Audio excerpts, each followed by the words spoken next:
اے دے منہ نو بواسیر ہے، بک بک کردا ہے، بے حیائی ہے، بے حیا ہے، گستاخ ہے، بے ادب ہے. اور یہی وجہ ہے کہ آج کمرے چ روک کے بیٹھا ہے اور باہر سگوٹیاں لگیاں نے کتے مینوں کوئی کہہ نہ جاوے. میں کہ پتر تو دیندار نہیں، تو کسی دا پالتو ہے، اور جنہاں دا تو ڈوگی ہے نا وہ پھر تیری حفاظت کر دے جے. کمرے چ بیٹھا ہر بندے نو للکاری جاندا، جدوں کوئی جاندا کھڈا بند کر کے اگے بڑھ جاندا میری امی نے کہا مناظرہ نہیں کرنا. میں کہ تیرا ابا بھی آکھے گا. تے جدوں حسین دا خادم جاندا سی تے تانوں پتا ہر پاسے عاشقاں دی تم ہاں. گالیوں والی سرکار کہتی ہے کہ جی انجینئر کو چاہیے مرد میدان بنے، اور وہ اس میں مثال دیتے ہیں بابا جی خادم رضوی کی کہ وہ تو جلسوں سے خطاب کرتے تھے، تو انجینئر کو بھی چاہیے کہ باہر نکلے تاکہ ہم کوئی اپنا زومبی اس کے اوپر چڑھا دیں اور اس سے جان چھڑا لیں. یہ میں اس کی تشریح کر رہا ہوں. اور وہ کہتا ہے کہ اس کو سیکیورٹی اداروں نے پناہ دی ہوئی ہے اور یہ جن کا پالتو ہے وہ اس کی حفاظت کرتے ہیں. بھئی واقعتاً میری حفاظت وہی کرتا ہے جس کا میں پالتو ہوں، اور وہ رب العالمین ہے جو سارے جہانوں کا پالنے والا ہے الحمدللہ. باقی پالتو تو وہ ہیں جنہوں نے 2017 کے دھرنے دیے ختم نبوت کے نام کے اوپر اور بعد میں 5-5 ہزار روپیہ لے کے ہماری اسٹیبلشمنٹ سے تو واپس چلے گئے، اور سارا انقلاب جو ہے وہ تو شیر افضل مروت ہو گیا ان کا. تو وہ پتہ چل گیا کہ کون جو ہے وہ کن کے پالتو ہیں. باقی آپ خادم رضوی صاحب کی مثال دے رہے ہیں، آپ کو چاہیے تھا اپنے مرشد کی مثال دیتے جن کے آپ ہاتھ جا کے چومتے ہیں، وہ امیر اہل سنت ہیں باپا جانی، کہ جیسا کہ وہ مرد میدان ہیں اور باہر نکل کے خطاب کرتے ہیں.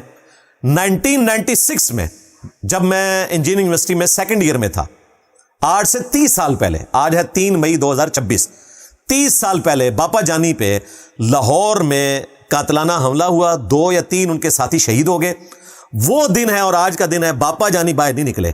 اس دن سے سندھ گورنمنٹ نے ان کو 4 گارڈز دیے ہوئے، اور ان کی مرضی کے وہ دعوت اسلامی کے ہی ہیں، اسی طرح کا حلیہ ہے ان کا، اور وہ انہی گارڈز کے ساتھ نماز بھی پڑھتے ہیں. 1999 میں نے فیضان مدینہ کراچی میں ان کے پیچھے نماز پڑھی، اور اس قسم کی نماز میں نے کبھی دوبارہ نہیں پڑھی، نہ اللہ تعالیٰ مجھے اس قسم کی نماز پڑھوائے، کیونکہ میں بالکل باپا جانی کے پیچھے کھڑا تھا اپنی عقیدت کی وجہ سے. میں کافی دیر پہلے وضو کر کے بیٹھ گیا، اس وقت اتنا رش بھی نہیں تھا، اس وقت تو وہ نماز خود ہی امامت کروایا کرتے تھے. لیکن جب وہ آئے تو ان کے ساتھ اتنے بڑے بڑے کلاشن کوفس والے گارڈز تھے، اور نماز کے دوران 2 گارڈز ان کے دائیں بائیں نمازیوں کی طرف منہ کر کے ان کی نمازیں خراب کرنے کے لیے کھڑے ہوئے تھے. ہم پوری نماز میں ڈرتے رہے کہ پتہ نہیں ہم تھوڑے سے ہلے تو کلاشن کوف ہماری طرف ہی آ جائے گی. اور یہ وہ ہیں باپا جانی کے جو غوث وقت ہیں، اور ان کے بارے میں ان کا کلیم ہے کہ الا ان اولیاء اللہ لا خوف علیہم ولا هم یحزنون، بے شک جو اللہ کے اولیاء ہیں انہیں نہ تو کوئی خوف ہوتا ہے نہ کوئی غم ہوتا ہے. اور غم ایسا لگا ہوا ہے کہ نماز بھی وہ گارڈز کے بغیر نہیں پڑھتے. اب تو آج کل تو انہوں نے بلٹ پروف شیشہ لگا لیا ہے، اس کے پیچھے وہ اس طرح پھر رہے ہوتے ہیں جس طرح آپ کو چڑیا گھر میں کوئی شیر، چلے میں مدینے کے کتے والی مثال نہیں دیتا، شیر جو ہے وہ ایسے پھر رہا ہوتا ہے، تو وہ بلٹ پروف شیشے کے پیچھے زیارت کروا رہے ہوتے ہیں. تو بھائی اپنے باپا جانی کو امیر اہل سنت کو حوالہ لگواؤ نا. مجھے کہتے ہو کہ جی مینار پاکستان پہ آ جائے، یہ مرد میدان بنے، تو تمہارے تو اپنے باپا جانی کوئی مرد میدان نہیں ہے. باقی باپا جانی سے جو ہماری عقیدت ہے وہ اپنی جگہ ہے. میں تو باپا جانی کو ہمیشہ کہتا ہوں کہ میری طرف سے ان کے لیے چمی ہے. انہوں نے اتنا بڑا کام کیا ہے کہ آج ہم ان کے عوام کو منانے میں یہ کامیاب ہو گئے ہیں کہ یہ بزرگ کس طریقے سے اپنے سلسلے اور اپنی فرنچائز کھول کے جاتے ہیں. اس کا سب سے بڑا ثبوت یہ ہے کہ آج یہی گالیوں والی سرکار سمر عباس اتاری اپنے ساتھ اتاری لکھتا ہے، قادری نہیں لکھتا، کیونکہ قادری نسبت اب ختم ہو چکی. اتاری کے اندر قادری بھی آ جاتا ہے، رضوی بھی آ جاتا ہے، ضیائی بھی آ جاتا ہے. اور یہ باپا جانی نے اتنا بڑا کارنامہ کیا کہ انہوں نے، جب ہم لوگ دعوت اسلامی میں تھے، میں بات کر رہا ہوں 1988-89 کی، اس وقت ہم اپنے نام کے ساتھ لکھا کرتے تھے قادری، رضوی، ضیائی اور اتاری. پھر 2001 میں انہوں نے اناؤنسمنٹ کی کہ آندہ کے بعد صرف اتاری لکھیں گے. اتاری کا مطلب یہ ہے کہ آپ قادری بھی ہیں، اتاری کا مطلب ہے کہ آپ رضوی بھی ہیں، ضیائی بھی ہیں. تو اس لیے میں نے ان کے لیے چمی دی تھی کہ آپ نے عبد القادر جیلانی کی سیٹ باقیاتاً سنبھالی ہے، کیونکہ عبد القادر جیلانی نے بھی یہ سیٹ جنید بغدادی سے چھینی تھی.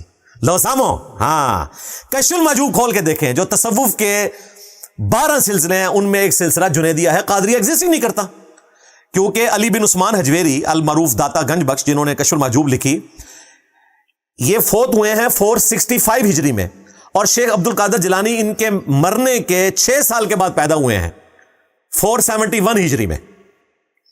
تو ظاہر ہے کہ جو علی بن عثمان حجویری کے مرنے کے بعد پیدا ہو رہا ہے تو اس کا سلسلہ تو انہوں نے کشف المحجوب میں نہیں لکھنا تھا. پچھلے 400 سال سے, اس میں بھی چلیں شروع کے آپ 200-250 سال نکال دیں یا 300 سال, 100-125 سال آپ کہہ لیں, اس میں تو یہ سلسلے ان کے یہ چل رہے تھے 12 سلسلے تصوف کے. ان میں جنیدی سلسلہ تھا. اب ہوا یہ کہ عبد القادر جیلانی جب انہوں نے اپنی جوبن حاصل کر لی اور وہ فوت ہوئے ہیں 90 سال کی عمر میں 571 ہجری میں, تو جب انہوں نے دیکھا کہ میں نے اتنا ہلکا اثر قائم کر لیا ہے, تو انہوں نے قادری سلسلہ اپنی نسبت سے, عبد القادر نام تھا, قادری سلسلہ جاری کیا, اور جاری ایسا کیا کہ جنیدی سلسلے کو ختم ہی کر دیا. آج دنیا میں قادری سلسلہ ہے, جنیدی سلسلہ ہے ہی کوئی نہیں ہے. اور جنیدی وہی ہیں جو قادری تھے, کیونکہ انہوں نے کہا کہ دیکھیں 4 واسطوں سے میں جنید بغدادی کا ہی تو مرید ہوں الٹیمیٹلی, ابو بکر شبلی کے تحت, کیونکہ ابو بکر شبلی کے شیخ ہیں جنید بغدادی, ان کے شیخ ہیں سری سکتی, ان کے شیخ ہیں معروف کرخی, ان کے شیخ ہیں داؤد تائی, ان کے شیخ ہیں حبیب العجمی, اور ان کے ہیں حسن بصری, اور ان کے متھے انہوں نے مارا کہ وہ مولا علی کے خلیفہ تھے.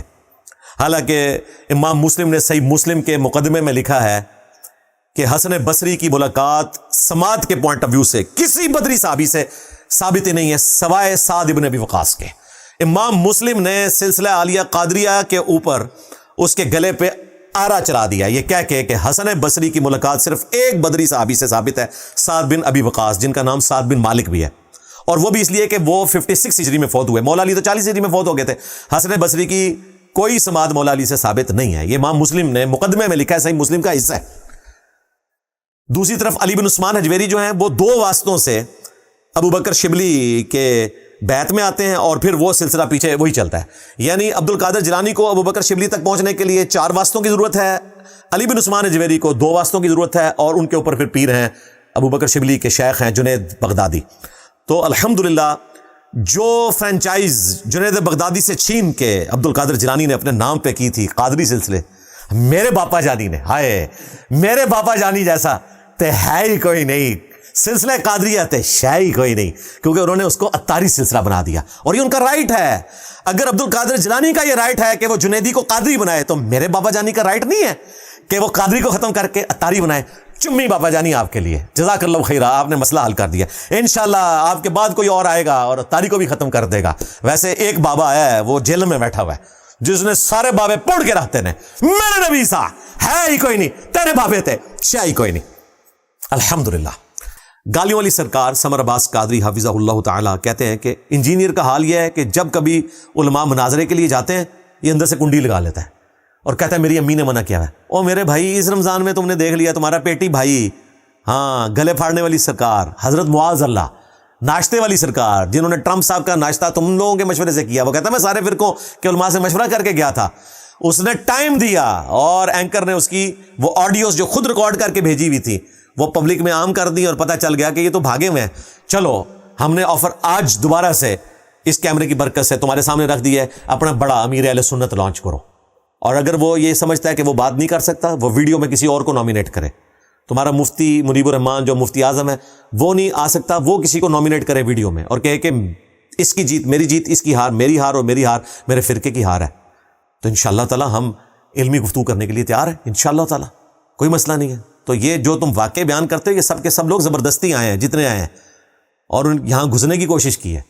اور جب میں راضی ہوں آن لائن آنے کے لیے, تو ایک حضرت معاذ اللہ آئے تھے, وہ بھاگ گئے, اور اب وہ کہہ رہے ہیں مبالغہ کرو. اور بھائی مبالغہ بعد میں ہوتا ہے, پہلے مکالمہ ہوتا ہے, اور یہ تمہاری آفر تھی. میں نے آج تک کسی کو مناظرے کا چیلنج نہیں دیا. جب یہ کہتے ہیں تو میں اس کے جواب میں پھر کہتا ہوں کہ ٹھیک ہے اپنا بڑا لانچ کرو.